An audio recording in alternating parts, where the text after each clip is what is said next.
Welcome to another episode of The Creators Outlet, brought to you by our friends over at the Inked Marketing Team. If you need that little extra shove in the PR department for your Indiegogo or Kickstarter, contact Kevin Gillette over at Inked Marketing at www.ink.marketing today.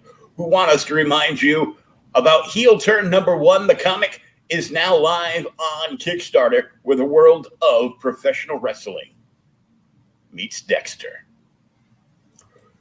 Speaking of demented, murdery type characters, we welcome Matt Burke at Bruno Cutter Comic, the creator of Butch Cleaver. How's it going? Good, man. Butch Cleaver. It sounds too much like a Leave It to Beaver reference.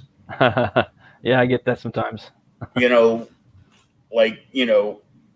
Beaver's kid, was like tough, so he named him Butch or something. But I probably grabbed that out of thin air because, I'm old as shit. So it's why don't you give us a little bit of background on you, how you got started doing this, and how you got into comics. For sure. I started doing this probably about roughly 10 years ago or something. I got into comics at an early age. My dad and my grandpa and my uncle, they kind of got me into doing it. And they were all into the old pulps and everything after that as well. Hulk, Spider-Man, Batman. After that, they took me to a convention down in LA, the Hilton, and I got to see a lot of the old school Stan Lees and whatnot. But I didn't know about that. I was like 8 years old at the time. Yeah. And I picked up a Sabretooth toy, and after that, I was just kind of really hooked. And once the Image boom took off, I was really into that, like the Max, Pitt, Spawn. I was buying up those books, and I had been drawing since I was like 4 years old. I started drawing Batman a lot. He was always my favorite character as a kid. Once I got a little older, like high school, I took some art classes. That was fun, and I stopped doing that. I got more into music and then playing metal. Stopped doing that for a while, and then right around the time the New 52 hit, I started picking up books again, and I started thinking, maybe I could make a comic, because I wanted to do that. I really admired Todd McFarlane back in high school, and that was my dream, was to always make a comic. But once, I don't know, it just seemed like it was kind of unattainable, and I just stopped doing it.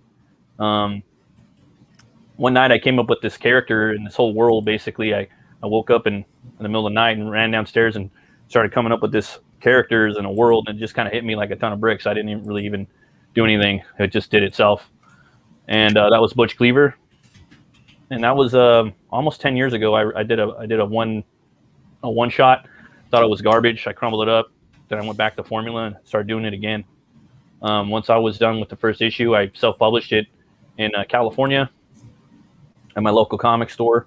I got it in a couple local stores. Then I did the second issue. And then the third issue, I just released just at the one store. Around that time, I kind of was lingering around Comicsgate, and that was really interesting to me. And I decided I wanted to put the book out as a three-parter into one graphic novel, released through Indiegogo. I did that last summer, and it was a success. And now I'm launching Butch Cleaver 2. Basically, I launched it a week ago. Not Friday, but the Friday before that, and it's been pretty awesome. I'm almost halfway there, and that's a little bit about myself. Nice. So when you launched the Indiegogo, you took the original 3 issues, combined them into one big project, and was a success with that, and you just want to keep going. You don't want to stop now. Yeah, I don't want to stop. I also have, I want to make this a 3-volume graphic novel. I could do a bunch.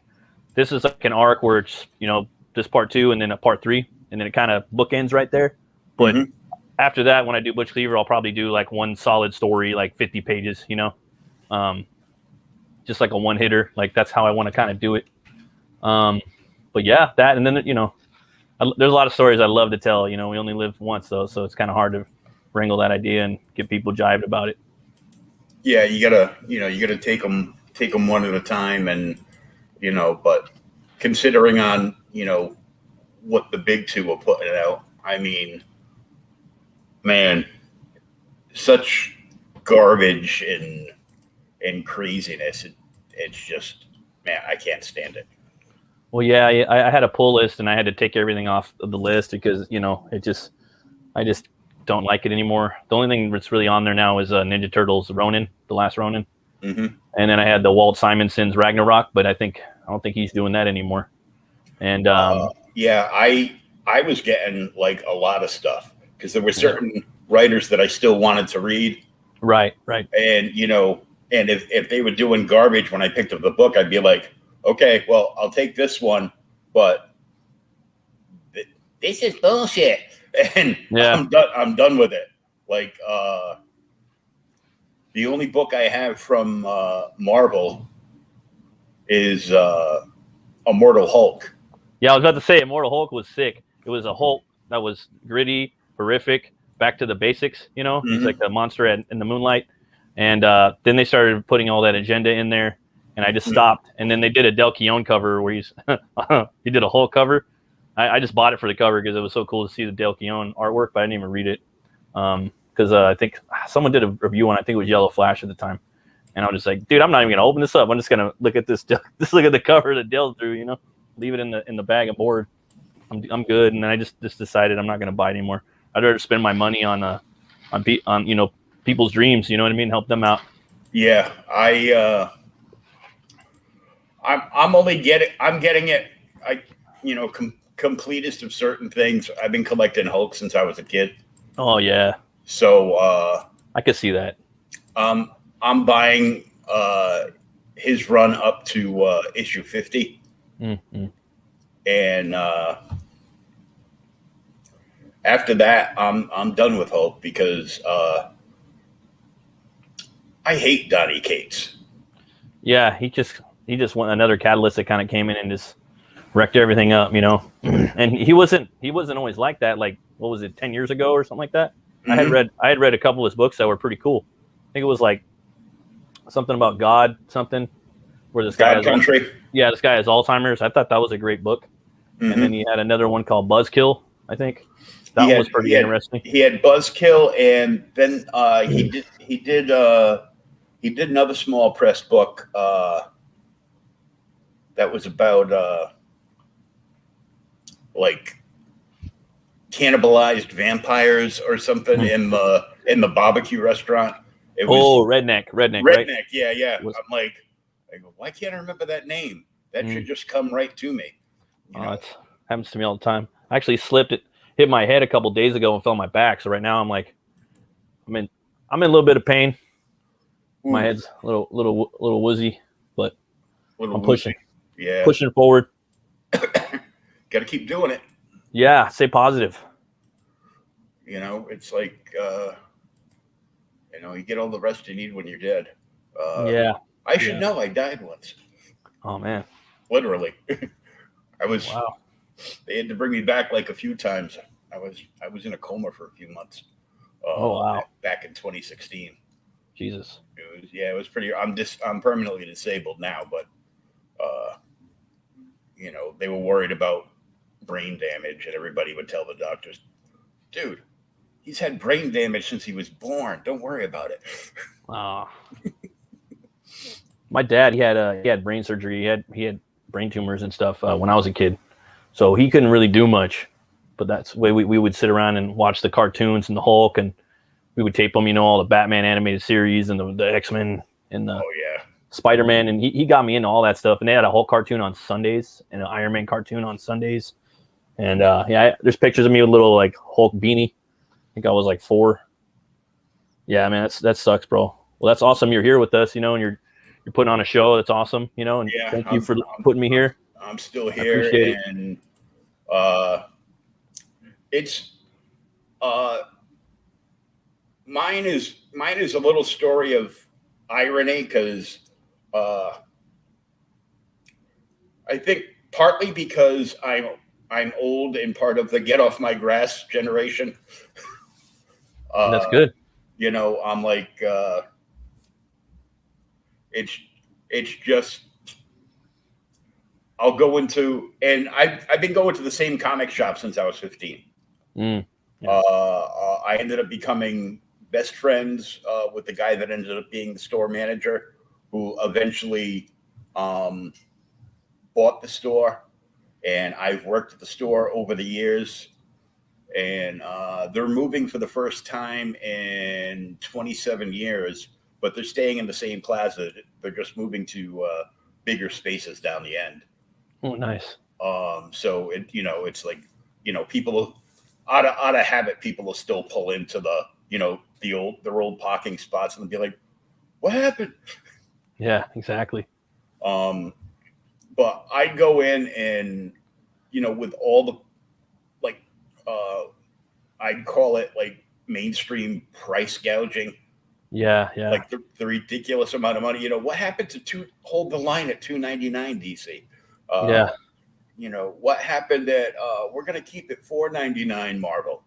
And every time this, they now go out of their way to cancel series to relaunch them like 3 weeks later. Yeah. So every creative team gets their own individual volume run. Yeah. Because I don't know whether it's the big publishers saying, no, we have to start it all over again because number ones outsell everything. So we want to do our cash grab on the number ones, and then they reprint all this fluff in the back of the book, and then charge you like 10 or $12 for like a number one issue, just to price gouge you. Now I will bitch about that, and then I will turn around, go home, come on this computer, and go looking around Twitter and the groups I'm in to see, if anything grabs my fancy, or just go to Indiegogo and search through myself and nice. look for something and be like, damn, Marvel, I ain't giving you $12.99. Right. Ooh, well, let me get all this. How much is that? $164. Well, fuck it. Right. Or $35, Well, I get a bunch of tchotchkes, and I help somebody out, that kind of needs it, to get their product going. Yeah, it's and a lot of the people that just collect to slab their books and and to keep everything. We can't have a book that's ever been read. Like, dude, that's like having a girlfriend that's never been touched. It's nice. She's still not going to make you a sandwich, but let's throw that up just in case. And it's just a little crazy because, I mean, right now between Indiegogo and Kickstarter, I've backed about 47 campaigns. Nice. Hell yeah. I'm still waiting for most of them to come in, but I get notifications once in a while. And I've been backing like tabletop games. Okay. Comic book based tabletop games. Yeah. Absolutely. On Kickstarter and Indiegogo.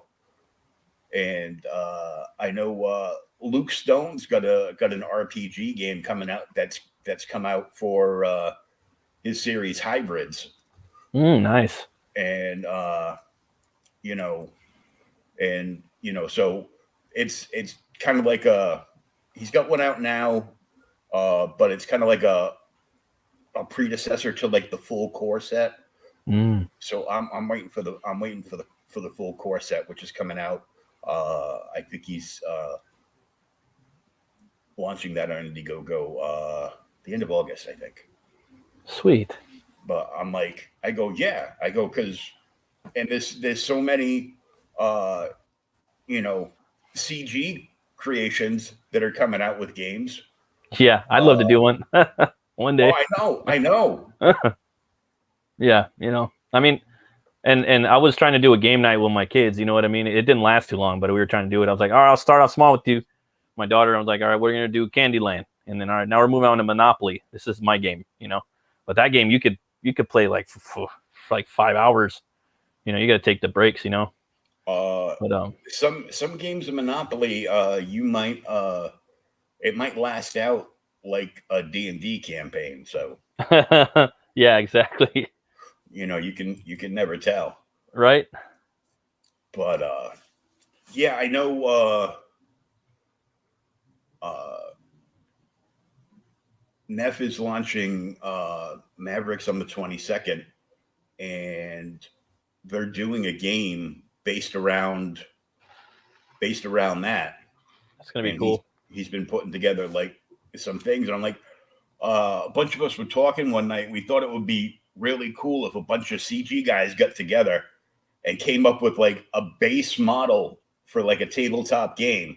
Yeah. Like whether it's some form of miniature game, and and it was made so you could bring Butch Cleaver yeah. into that world with a certain set of stats. It wouldn't Yeah. have the same set of stats he has in his own book. Right. But you like upgrade while you play and stuff like that. That's a great idea. It would be cool because it would be something that the whole CG community could get around, and it'd be cool because it's something that you can play like live in a stream, just like D&D. And people that aren't playing would sure as hell tune in just for the entertainment. Yeah, and you could like do polls of like maybe if you have like 4 environments or 6 or something, you can vote like what, maybe you could pluck a couple of CG books that have the coolest environments in there or something. Just vote on it, you know what I mean? And then you could crowdfund the whole thing. Like that'd be a good idea. Yeah, because all it is making like different maps and listing out the properties of the environments and everything. You could keep the campaign open indefinitely too, and just keep maybe creating characters and cards and whatnot, maybe like a new map or something like that. Little things like that, you know what I mean? That way that it's always like amorphous and keeps changing, that way it stays fun. That's a great concept. Like an ever evolving game. So it's like this base game where you can have all these various characters and IPs interacting in a fun way with each other, and new modules come out from this for this world and that world, and back and forth, and the modules would evolve the game but also evolve with the world building you guys are doing. Yeah, that'd be pretty awesome. So it's just a passing thought. No, that's a great concept. I would crowdfund that. Because I got behind, and I about a year and a half ago, I jumped on and I got the Umbrella Academy game. Oh, okay. Which is like a card game. Then I was disappointed because the box came in, it's like this big, and I'm like, and last year I crowdfunded the Return of the Dark Knight game, like the higher tier one. So it's got like all the lead, all the what I thought was going to be paintable lead pieces, like real miniatures, and it turns out they're just like little dinky plastic thingies that are just made to look like lead. But so what? Don't care. As long as I can have fun playing it. As long as I can play as the Joker and kill Batman, I'm happy. But speaking of killing shit, let's bring this up.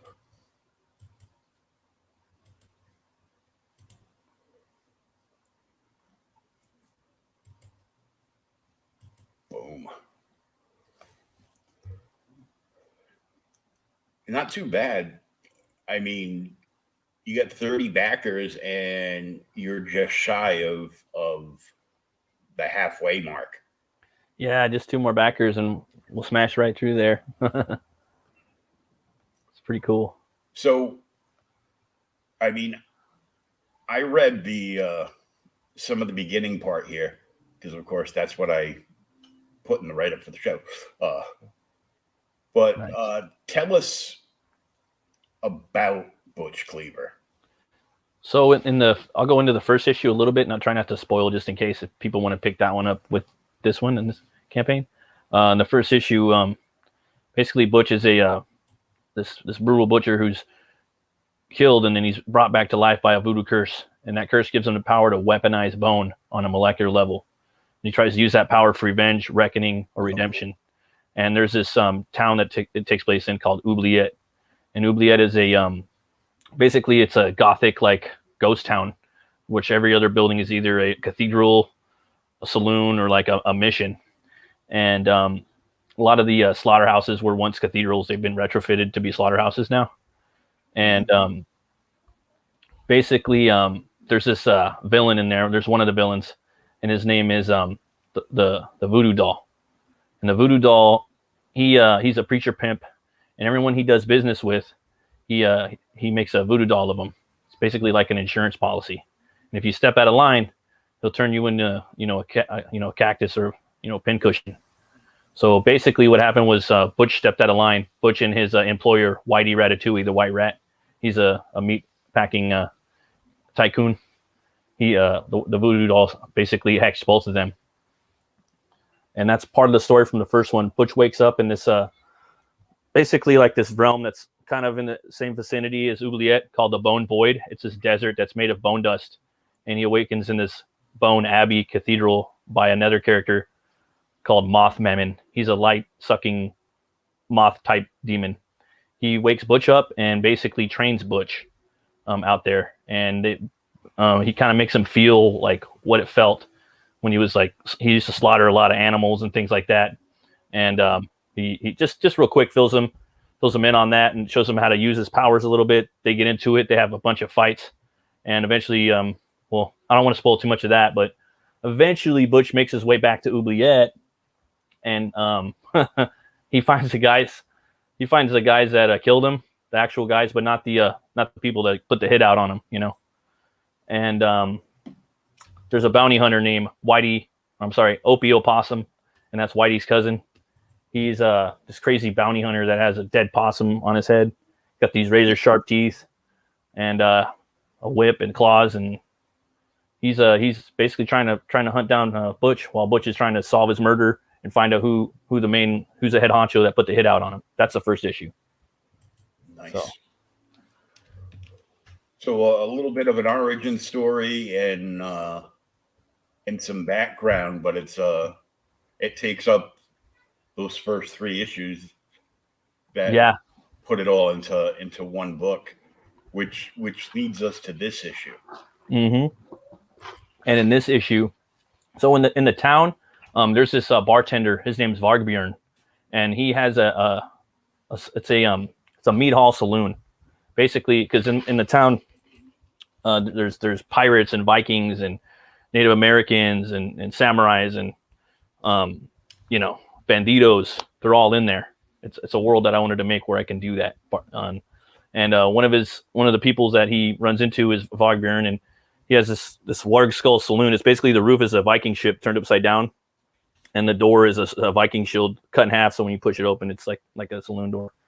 He goes in there and he meets him, and they basically become friends. And he meets another person in there too, and he kind of starts going into his origin in the second book, talking to him. And I wanted to have a place in the story where Butch could kind of let out some of his what's going on, what's on his mind. You know what I mean? So he goes to that bar or that saloon. So in the sequel, we're gonna do a deep dive into his past. You're gonna find out where his parents met, why they came to this place, Oubliette, this fictional place in the southwest of America. It's a parallel universe, and you're gonna figure out Butch was born in a slaughterhouse, and you're gonna see what made him tick and why he is the way he is and what happened to his parents. And after that, you're gonna pick up exactly where the first book left off, and Butch is still gonna keep going on his quest. So that's basically the gist of the second book. Cool.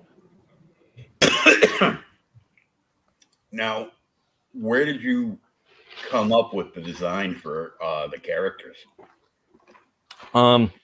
So Butch, he kind of just came to me, just a basic one, with just a skeleton dude. in a trench coat with some cleavers and a bone spinal column pistol, and then I just kept adding more to it, and then I created a bone cocoon where he hatched from that, and it just kept building and building, and then I wanted to see like a ghost town with cathedrals, you know, and saloons, and then on top of that just kept building, and then I just kept thinking of one thing after another, and it just kind of kept popping into my head, and the character kind of evolved as the story went.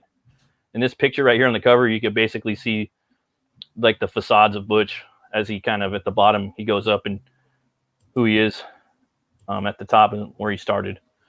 So. Oh, yeah.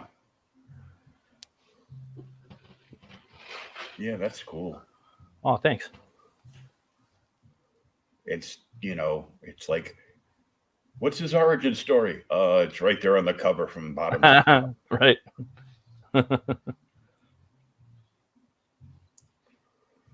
And of course, it's rated for mature audiences because there's a lot of blood and gore. Yeah, there's no sex or anything like that. I mean, if there was sex, there's no nudity. I just don't put it in my books. But there's plenty of books out there that do. Yeah. You know, everybody's got different stuff. I just do more of the gore stuff. But there is, I mean, like I said, one of the characters I have in there he's a preacher pimp. So there is gonna be sex in there. It's just not It's not on screen. Yeah, exactly. Behind closed doors. Yeah. A preacher pimp. I'm like, was this brought on by the Catholic Church and the altar boys? Well, this one asking for a friend. This dude's kind of like he's got his own kind of religion and his own flock. Mm-hmm. He's more like voodoo kind of Catholic put together in some ways. He does have his own like religion. He kind of practices both, but I don't really go into it too much. But in the front of his establishment is the House of Love, and in the back of it is the bordello, is the dollhouse. So let's say that makes sense. Sorry. I was going to say that Butch he has to go up against a bunch of his lieutenants in the second book, so he has to kind of travel up that tower to get to the voodoo doll. So that's part of the second half of the second book. Cool. And right here, are we looking at stretch goals? These are just straight up gifts that are going to the backers. Basically, cool. Yeah, every week, every backer is going to get a new CG, which is a campaign gift. So every Wednesday, I'm going to drop an email and surprise everybody with something new that they're going to get. You know, no matter if you back the book, you're going to get something new. You're also going to get this in your box. Yeah, it's like, yeah. So there's a death metal MP3 track, Butch Cleaver by Nightmare Nemesis for all backers. Yep. A trading card for all physical backers. A metal bottle opener for the first 100 backers. And not just metal, but metal. Yeah, exactly. Yeah, I got a prototype right here. It's pretty cool. Oh, cool. Let's see. It's pretty heavy. It was made by Phoenix Animation, CG Metalsmith. Yeah, and it opens up proper bottles. Real bottles. Yeah. Real bottles of real beer. Heavy. Beer yeah. that you can't see through. Exactly. If it opens a Guinness, I'm thrilled.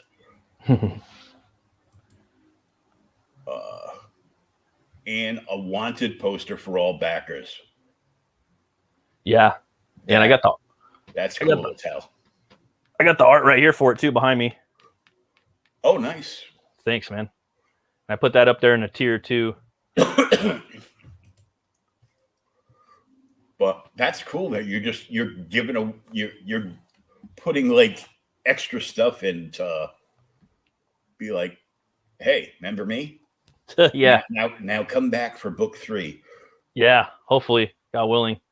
I just figured like that would be kind of something interesting if I was a backer. Like every week, I get an email of a new gift. You know. Yeah, it's nothing like small.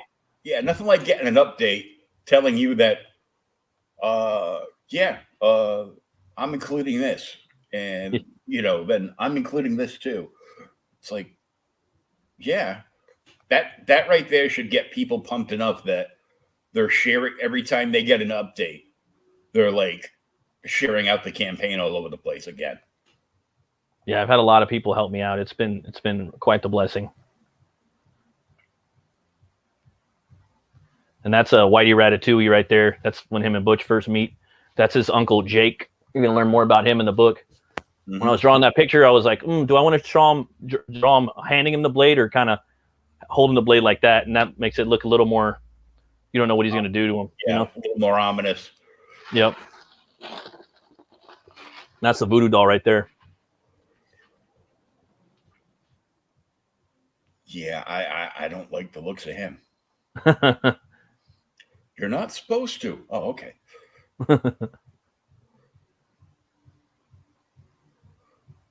Yeah, and that's Butch. He's one of the guys he fights. It's this badass, like he's a African zombie. His name's Zulambi, and that dude just takes a licking and just keeps on ticking. And yeah, he's awesome. He almost looks like he reminds me and just in like the face, not the missing chunk of skull, but the face with the glowing eyes, like in that dark purple, just reminds me of like Parasite from the old Superman books. Oh yeah, Parasite. I remember him. He was kind of cool because Superman doesn't really have that many like cool villains, you know. But he was pretty badass. I remember they had like origins for him with the New 52 and stuff. Yeah, well, we read the. I do a show with Thomas Hewlett from Outright Geekery once a week called OK Boomer the Podcast, where it's just a couple of old dudes looking at old back issues like Gold, Silver, and Bronze Age stuff. That's and cool. we actually read like the very first appearance of Parasite. Nice. The funny thing was I had never read it before, so I didn't know that Parasite dies in his first appearance. Oh wow. I'm like, but they wait enough years that like, yeah, nobody's gonna remember this. Right. You know, because nobody dies in comics.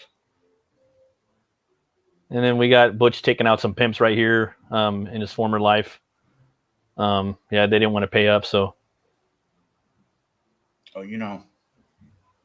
They got to get that money. Yeah. And fanning the gun too. Yeah. There's some classic Western stuff you don't see anymore. Yeah, it's trying to have a balance of, you know, dusty streets and sands, but Gothic cathedrals too. It's kind of tricky. And then there's a Raw Meat Ren. He's the utmost vile pirate to sail the 9 seas. With him, I wanted to make an arm that was part blunderbuss, part hook, and also part sword. And then his left leg is also a blunderbuss. So it's pretty, and he's got a sword too. Man, and the sword looks so tiny. Yeah. It's like, it's for picking my teeth. Shut up. And yeah, it's a mean one. That's 5 points Fitzpatrick. He's a dirty cop on the payroll for a Voodoo Doll.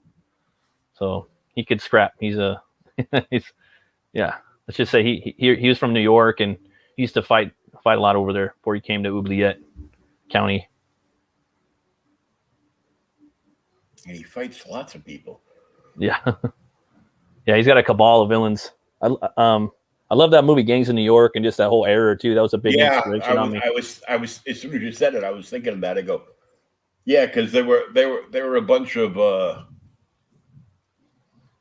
pretty bad hombres in that with, you know, all the various gangs and stuff. Oh yeah.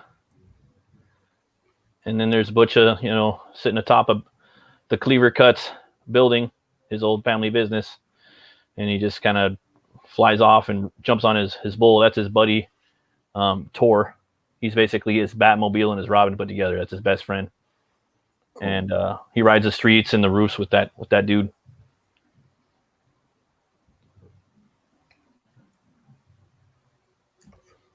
Only $3,000. Well, right. I think by the end of the next book, it might be a tad bit more. Yeah, I just like 3.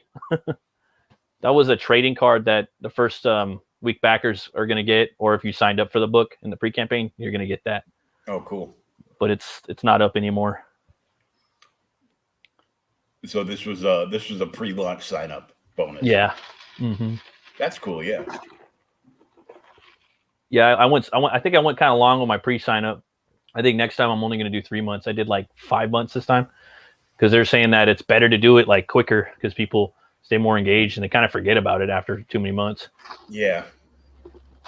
Which makes sense to me, totally. Then there's that one goes out to all backers. That's the Butch and Tor trading card. He's fighting a graveyard filled of zombified voodoo dolls. I had never seen that before in a horror movie. I'm really into horror movies and comics, and I like the old, black and white, silent, Abbott and Costello, Universal. I like the Hammers, the slashers, the Kubricks, the Hitchcocks, everything, But Raimi, like the Evil Dead, are like the big influence on Butch Cleaver though. So I'm always trying to look for like kind of new things to kind of tweak in there, something that I haven't seen before. Because say a lot of people in CG do werewolves, and I'm definitely going to have werewolves in the next book, but they're not going to be the type that you've seen before. Hopefully, I'm going to tweak one thing, and I'm going to tweak it another way. So it's like, oh, okay. So, oh yeah, sorry. These are the stretch goals: 6K for patches and 8K for metal bookmarks. Done, of course, by the same company that has done the bottle opener. Oh yeah. It's like I know some of these names from some other streams. Yeah. Very nice people. Oh, they do great work too. So it's. Yeah, Phoenix is awesome. So the featured tier is the Bone Barrel. Oh yeah. So with that one, you're going to get the first print of the graphic novel.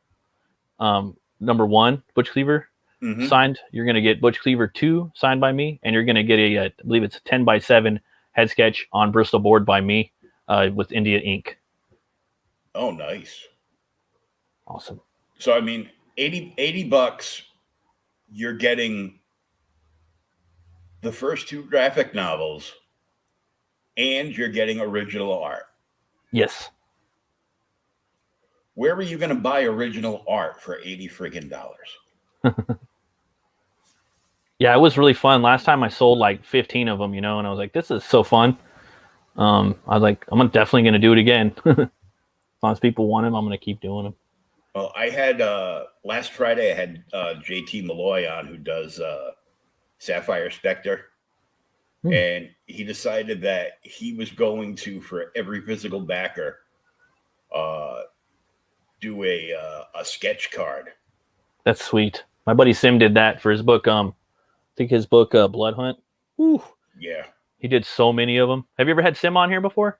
Oh yeah. Oh, I know. Okay. I know Sim and Chris with the pale rider tail of the red dress. Nice. I will not say his name 3 times because I don't want Pale Rider to show up and yell at me for invoking the red dress. But yeah, this is cool. You should end up selling a lot of these by the end, I think. That would be really cool. Because, I mean, people that, weren't on board the last time around because they're just hearing of the book, I don't know, like me. And it's it's a chance to get original, a piece of original art on Bristol board, which is like ridiculous. And both graphic novels signed. Yeah, I can't wait to put these books together. Oh, sorry. This is just a standard signed Butch Cleaver 2. If you just want to pick the second one up, if you read the first one, you get that. Mm-hmm. And how many pages of these graphic novels now? So the first book's 72 pages. Cool. The second book's 52. So I'm probably going to do 50 or 52 going forward, just because I do everything by myself. And Yeah. it takes me at least a year or longer to do a 52-page book because I work full time and I help my wife homeschool the kids. She does that mostly. So, I can't, if I could, this would be my full-time job, but I don't think I could. Yeah, I couldn't do it. Not currently, no. No. So yeah, like a year, maybe a year and a half to do a 52-page book, So yeah, that's how I'm gonna do it now. Yeah. So if you get a good year, you can put, one of these out a year. That'd be so sweet. That's like the goal. Yeah, which is fine. You're putting out a 52-page graphic novel, plus putting together the campaign and getting everybody signed up and everything. Yeah. And doing everything yourself. So it's like, that's a little bit of a job. Yeah, and then the lettering and then the writing, because a lot of the characters in there, they speak in different dialects with different slang, Mm-hmm. So like for like a letter to write this, it'd be kind of a nightmare in some ways. Yeah, in some ways. It's just because you have to write the word correctly, and then you got to break it in the slang. So he sounds Irish, or he sounds Haitian, or he might sound Scottish, or he might sound Native American, or he might sound Southern like Georgian, or he might sound like he's from Norway, So all that stuff. I want the reader to like be forced to speak in that dialect and be like, what the hell, And then that's just the sketch. If they want to, just pick up a sketch, they can, of Butch Cleaver. I'll draw the head sketch, more like a bust, actually. Yeah. You get the sketch is 35. Each book is 25. So both books you're at 50, and you bundle it all together. You save yourself $5. Plus you're getting all this swag to the left already. Before it even reaches higher numbers. Yeah, and I'm going 8 weeks, so I'm going to go 30 and 30. So every week there's going to be more stuff adding to it. So yeah, so you got it set at 30, so you're going to before the 30 ends, you just up it for another 30. Oh yeah. Yeah. That's a good way to trigger the algorithms to kind of like push you back up towards a higher visibility thing from Indiegogo too.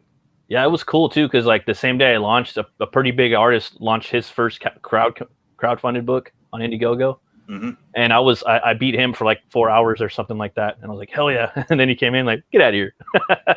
It's like, but look at that, algorithm works. So yeah, I'm glad that was like proves that like, yeah, dude, don't go the full 60, go 30 and 30. Don't be doing it that way. He's like, come on, new guy. I let you sit here for a couple of hours warming my seat. Exactly. And the original art for the wanted poster is $250, which is more than reasonable for a full size original piece of art. Yeah, that one's I believe it's 10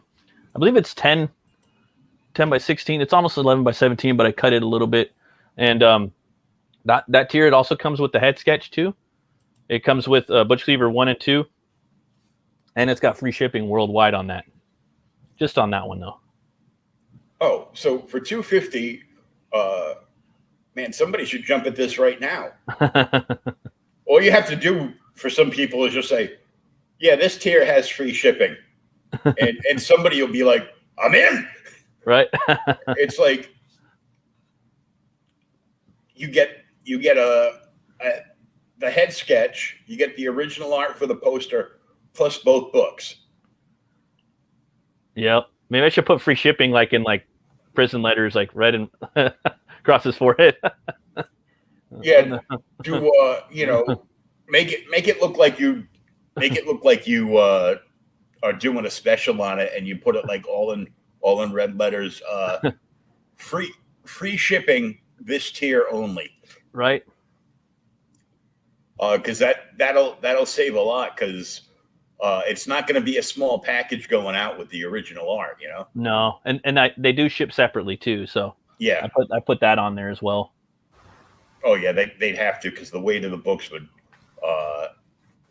not do nice things to the original art.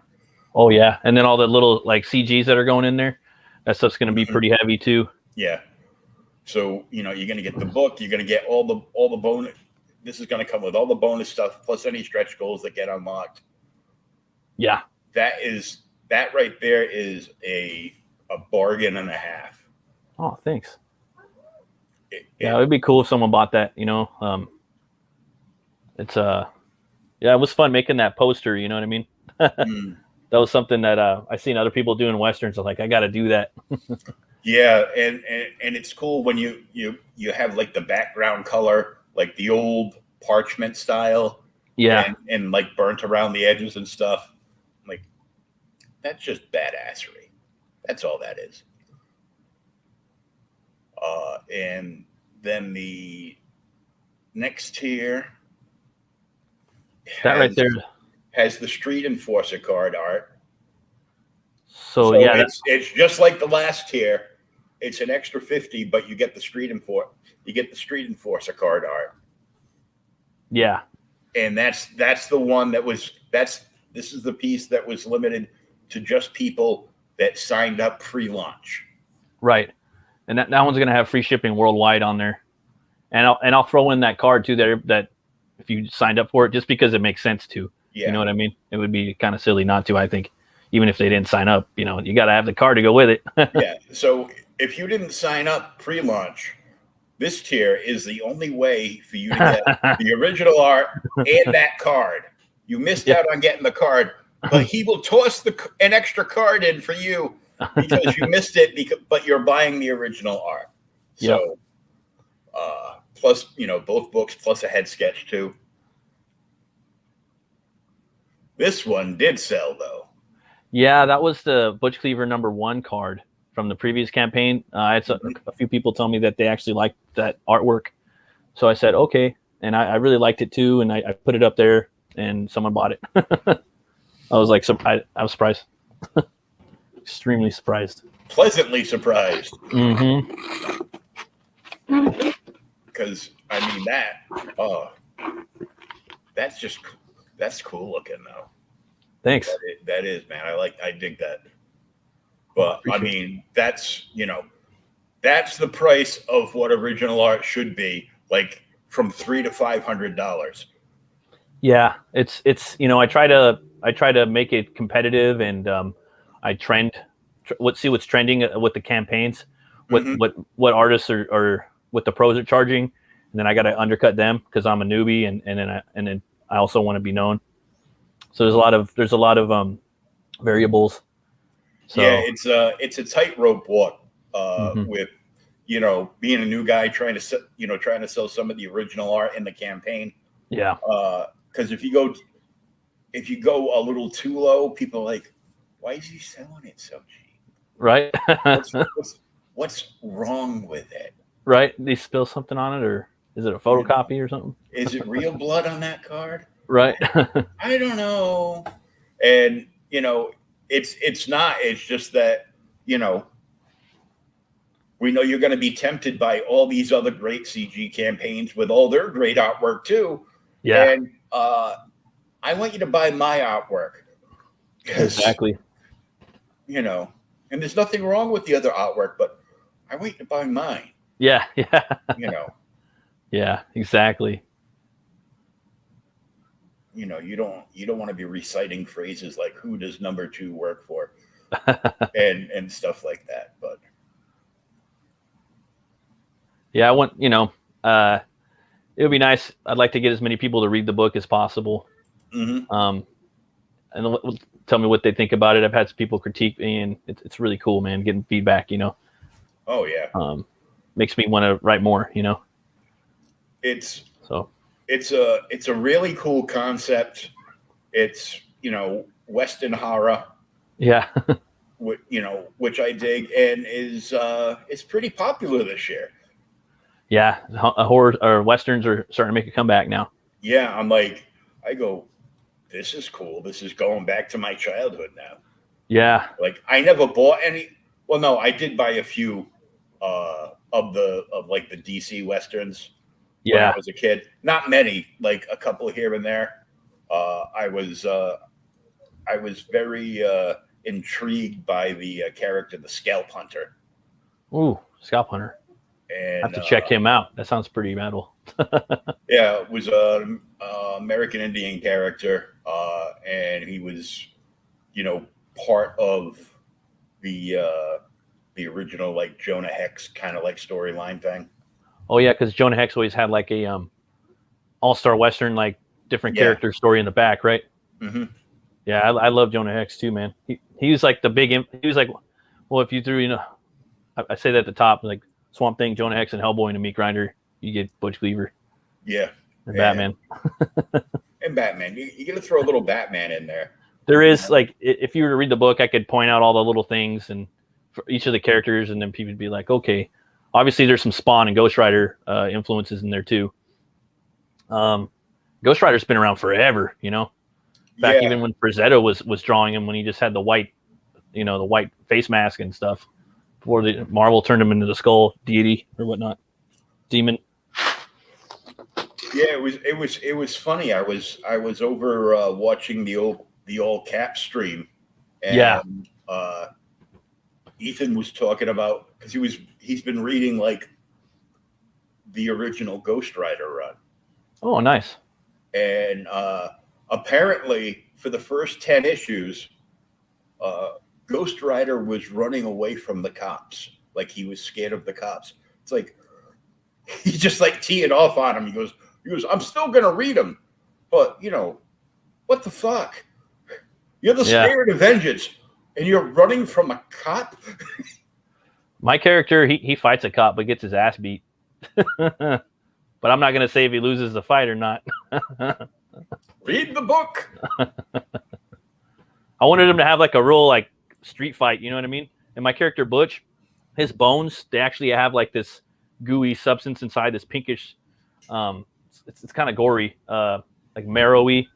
And it's like if you cut a bone, like on a bone saw, you'd see the type of, stuff in there. Mm-hmm. And yeah, he could die. Like Butch needs to have whiskey milk to survive. So that's why he goes to the Warg Skoll Saloon. He goes there, and if he doesn't have enough whiskey milk, he can't like regenerate or come back and things like that. And his bones, like I said, they'll break or snap, like just like a regular arm or something, I mean, they're a little stronger than humans, but not by much. Whiskey milk. Yeah, and there's people that actually serve similar stuff. Like you go down to Mexico, there's places, or even like down in LA, like where they'll have like a cow, and then they'll milk the cow right there on the spot and pour a little shot of tequila in there, and boom, slam it. So people do mix the whiskey and the milk sometimes. It's not too far off. And he drinks that to get his basically his the calcium. You got to have the calcium to keep you strong. And he's not a cowboy; he's a bull boy. Yeah, he rides the bull. Yeah, that's like a totally different thing. That's like what, like in a former life, Butch Cleaver was in the rodeo, so he rides the bull instead of the horse. Right. He goes, why? I go, because it's a weapon and transportation. Maybe because he could live. Maybe he'll do that later on, and if he comes into the modern times, that'd probably be something he could do for sure. It's almost like it almost reminds me of almost like a Paul Bunyan, because he had his ox, still horns. Paul had his ox Blue, and Butch Cleaver's got his bull.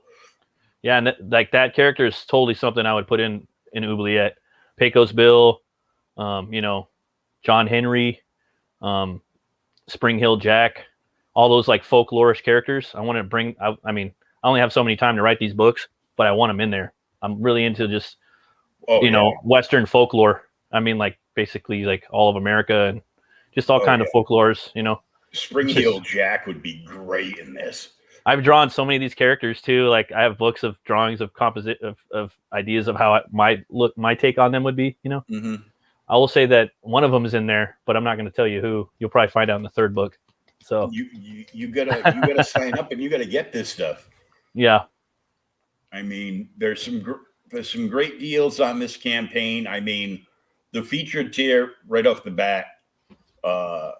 You know, if you haven't gotten, you know, the first part yet, you get both signed books and a head sketch for $80, which is saving you it's saving you $5 off of going out a la carte on this. I know a lot of people do that. They'll buy one thing and then they'll go searching through for, you know, anything that can be added on and pick and choose. But you also have to be smart, and you have to actually go through and read all the tiers to see, you know, to see things you might be interested in and how you can get them, you know, for your best deal. I will say too, there's one add-on I totally forgot about. Thank you for reminding me. There's t-shirts in there, just a few left. This right here. It's a Butch Cleaver. I have mediums, larges, and extra larges. So that's the front right there. It's Butch Cleaver with his skull revolver, and that's the company on the back. Rune Cutter Comics, Roll the Bones to Know Your Role. So cool. They're pretty cool. Yeah, I mean, you know, t-shirts. It's, you know, a walking billboard. Yeah. It's a walking billboard, but it's a cool shirt too. Yeah. So I get some cleavers out there, you know what I mean, wearing them. So get some people out there, and more importantly, once this campaign wraps, everybody's going to be carrying around that bottle opener in their back pocket. Absolutely. It's metal. It's got cool art, and you know, if somebody's being a wise ass at a barbecue or something, you just take it out of your back pocket and thwap them in the back of the head like it's a blackjack.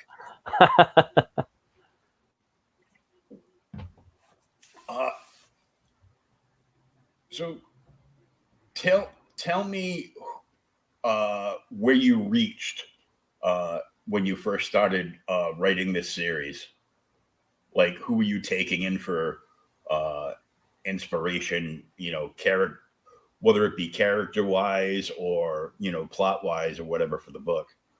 So for me, I was thinking of like movies and stuff like that, and writers like Tarantino, Scorsese, their type of like mob movies, not only Gangs of New York, but also like Goodfellas, Casino. And then as far as like dialogue goes, just the way they're kind of set up with the characters, like Tarantino's characters, they talk a lot, and the way they speak is very interesting to me. So I wanted to make sure that all my characters were not only as many, a variety of different characters, but different races and ethnicities, because it's going to make the book more interesting, dude. So I'm like, yeah, I'm going to listen to that. And then also the Coen brothers. I like their movies as well, too. They have some really cool Westerns that they put out, some modern Westerns, too. Mm-hmm. I was listening to some of that. So that's because I'm really into movies a lot, and I really think comics and movies, they kind of go similar hand in hand in some ways. Yeah. So there's that. And then as far as books go, you know, I really like the way that Hellboy's set up. It's got a beginning, a middle, and an end over like however many books. Mm-hmm. You know, he's born and he does what he has to do and he dies, but then he goes to hell and fights in different hells, you know. But you can always go back and see what he did in the 50s, the 60s, the 70s, and the 80s for different missions. So that was a big influence on me. Of course, Jonah Hex, I like he's pretty much stoic, you know, his attitude, the way he handles things. You know, he's just really brutal. He's just all about himself, doesn't really care. That was a big influence on me. I read a lot of the Jonah Hex books. And also, I like Swamp Thing. I like how he was this Alan avatar. Moore. Yeah, Alan Moore. I even like Scott Snyder's run on it. I don't buy none of his shit now, but back then it was really cool. His Batman, when he came out, that shit was cool too. But yeah, his run on Swamp Thing was really cool, really great art. That was really inspiring. I thought that would be, you know, it inspired Butch Cleaver a little bit. And then Batman, just all the different Batman stories, you know, just the way he's this shadowy phantom in the night that just, he's up there like a sentinel just guarding this city, you know. And I love that idea, like Butch is doing that in Oubliette. And there's these different like gangs that are there too. You know, like if with Batman, you have all these different gangs throughout the city, and I wanted something like that. And same thing with gangs in New York. There's different gangs in the city, you know, and I wanted to do that too. So those are some of the ideas with that, and then just people in real life. I take note of the way people talk. I try to incorporate that. I listen to people when they're talking. If I'm standing in line for a movie or waiting in line for something, or just I try to drop some eaves on people, you know, pick things up from them. People I come in contact with. Anytime I hear like a good line of dialogue or something, I snap my fingers and I'll write it down. Or if there's like something in a book I'm reading or anything like that, I try to incorporate that into my ideas folder in my head. There's that, and as far as like that's some of the stuff. There's a lot more too. There's other movies that I'm really like into. That just kind of like, even like, let's say Bram Stoker's Dracula, that movie kind of has a lot of visuals in there and lighting and things like that they're really interesting to me. And then the art, I have a lot of different influences as far as my art goes. I really like Bernie Wrightson's art a lot. Oh yeah. Yeah. Simon Bisley, Walter Simonson, Todd McFarlane, Eric Powell. I like a lot of Ethan Van Sciver's art too. I didn't really know about him until like a few years ago, but his art's awesome. Yeah, man, there's so many good artists. I was really into Greg Capullo. Yeah, I could keep going on and on and on. Greg Capullo, Todd McFarlane's bastard child. Yeah. Here, draw like me. But and Mort Drucker. And Mort Drucker, because he was he was a big influence on me as a kid. There was a point when I was a kid that I wanted to do caricatures, but when you're like a kid, you think that's fun, but you don't really make money doing caricatures, you know. But I was really into Mad Magazine a lot as a kid, so that whole like comedic timing and things like that. Mm-hmm. I always have that's always in my head too. So I'm always trying to look if I could stick something funny in there, you know, kind of like Evil Dead. You know how it's got that comedic horror, but not too much, but every now and then. Just enough. Like every once in a while, they'll throw something in, and you know, you get a big chuckle, and then you're like, "Whoa, reload that shotgun." Yeah, exactly. And so, like, you know, like Bruce Campbell and Kurt Russell, those guys are badasses. You know, mm-hmm. I don't know if they got that crazy like Michigan feel to them. That's where my family's from. Like my dad and my grandpa, my uncle, they kind of reminded me of those guys. So all those characters kind of influenced Butch a little bit. So there's a lot of stuff in there.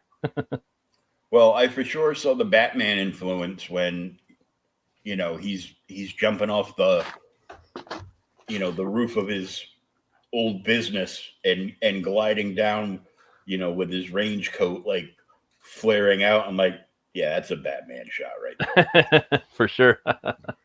It's an old school Batman shot. You know, they don't do stuff like that anymore. They, you know, put all the spotlights on him. He's jumping off a roof. I'm like, he's supposed to be in the shadows, you dumbasses. They just don't get it. So is there one person on the indie scene whose book you're looking forward to get to sit down and read? Oof. For sure. Viking Wolf by Mark Polton. Nice. I can't wait for that book. I backed that one, and I think it's closing out pretty soon too. I think like in maybe a couple days. That's right up my alley. I love Viking stuff. So. And when this closes out, are you gonna keep it in demand? I'm keeping this in demand until I launch Butch Cleaver 3. Just because I feel that like I got to have product to sell. At all times. And then if I sell out of the #1 graphic novel prints, if I still keep generating cash, then I'll make a new cover for the second printing of the graphic novel for the first issue. Because right now I got about 80, 90 of them left or something like that. But I'd have to go back and re-inspect them all. Yeah, and what's the worst thing that could happen while you're working on book 3 is to get a notification, you know, every X amount of days. Oh, I sold some more books. Cool. Pack them, ship them, boom. Exactly. You know, I think that's the best feature that Indiegogo has is, you know, the ability to keep a book in demand like that. So, you can keep something open until, until you're ready to start promoting like the next book. Yeah. You want to, and then you like, you let it go for a month into getting people to sign up for the pre-sign up page. You have to close out, let everybody know this is closing out on this date, and we're going to be putting up the pre-launch page, and we want everybody to get over there and sign up for this, and push. It's a never-ending cycle, but you get stuff like this out, and I don't have an issue with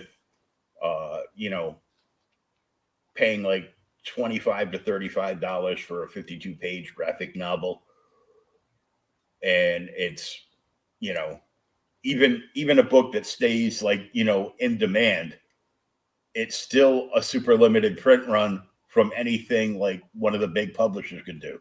Oh yeah, they're not going to go over a few thousand. All those people that are out there looking for books, it's got a short print run. That's why I'm paying them $100 for a Virgin variant cover. Yeah, if you want to get technical with it, you can just always like drop that down on the table, that concept, Yeah. We always forget about that too. Yeah. I know I do. It's like, really, you like stuff with limited print runs. Have you heard of indie comics? Because everything there is a limited print run. I was telling somebody like it'd be cool if someone opened just like a straight up like Comicsgate store that you just go there and buy Comicsgate books, or if you want, you could do an indie store that has both, but I was saying a Comicsgate store, you know what I mean? Where say if I went and bought every book that had like a shop tier on it, you know what I mean? Mm-hmm. And like sometimes I do these deep bulk discounted tiers, and I could buy like maybe like 20 of Butch Cleaver and then 20 of like Cyberfrog and 20 of Viking Wolf, you know what I mean? And put them all in my store. And maybe people from, would want to come there and just look around and buy some stuff. You know what I mean? One day, maybe. I know RJ's working on stuff. Yeah. And also Varian Grant from Indie Volt is working on that too, because he's got over 100 stores, because he's got Liberty Distribution. Oh, nice. And all he distributes is indie comics to stores. Nice. So he's also somebody you probably want to reach out to, because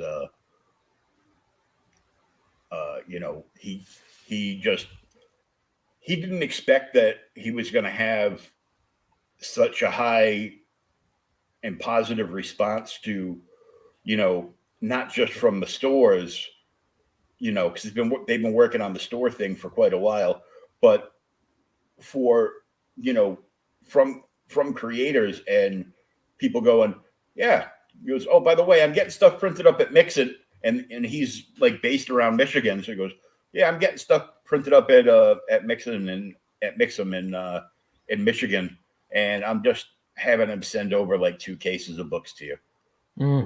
Nice. And he'll take them, put them there, and it's definitely something to talk to him about. Yeah, that's cool. After everything's said and done, you're in this, because what's better than being able to see a picture of your books on a store shelf somewhere too. Yeah, that's always awesome. And I know one of the really big supporters in Florida is the Collective. They're in Central Florida, around Orlando, and they support a ton of indie creators. They've got their own independent comic aisles and racks, and when they feature a new indie comic, it goes in a display like right at the front of their store. Oh, that's cool. And all the employees know what their customers like, and the kind of stories they're into, whether it's indie, mainstream, small press, whatever, and they go out of their way to recommend stuff. It's like, yeah, you like this, so you're really going to want to check this book out. It's really cool. And they've, for like over a year, because they started that when the coup first hit, and everybody was like, pencils down. Like, pencils down, why?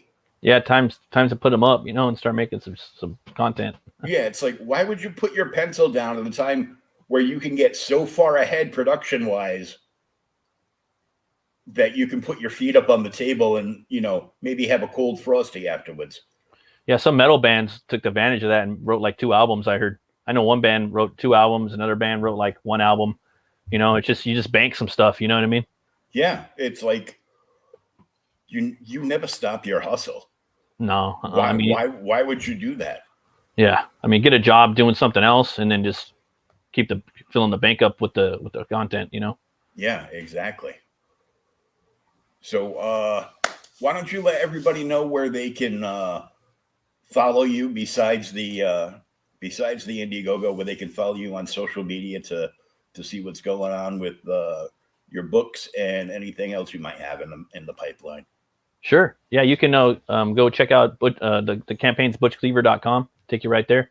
You can follow me on Twitter at Rune Cutter Comic. And if you want, you can check out my YouTube channel. I haven't been putting up too many videos lately just because I've been really going full force on the campaign and doing a lot of that stuff, but I will be pretty soon. It's Metal, Movies, and Brewskis, where I review metal, movies, and brewskis and comics that I like. And that's about it. I like the name of that channel. I'm going to have to go and check that out. Oh, thanks, man. I'm very much attached to the last part of that. But, Cool. We got a bottle opener on there. Yeah. Well, you need to get this campaign. We got a bottle opener for you. Oh, yeah.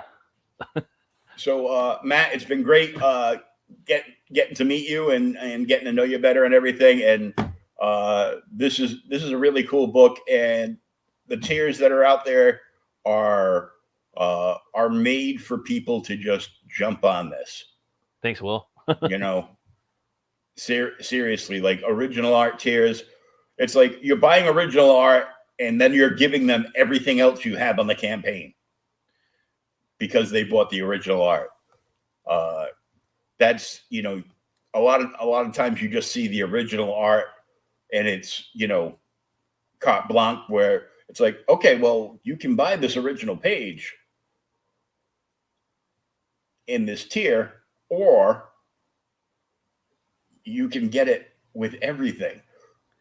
Yeah, I want it to be real special. I don't know. That's just for me personally, but I want the art to be something special, like you're getting a big special like Christmas present kind of, Oh, it is. I'm like, you've got you got a few different ones that are, that are still left. You get the wanted poster art for $250 and you get everything else in the campaign. You've got the Street Enforcer card, which was a pre-signed launch piece of art with $300, and you get everything else in the campaign. It's like, anybody that's a fan of this book, if they can dig up that cash before this is over, can score himself some pretty sweet perks. And not have somebody's uncle sticking a knife in their face. Just saying. But Matt, thanks a lot.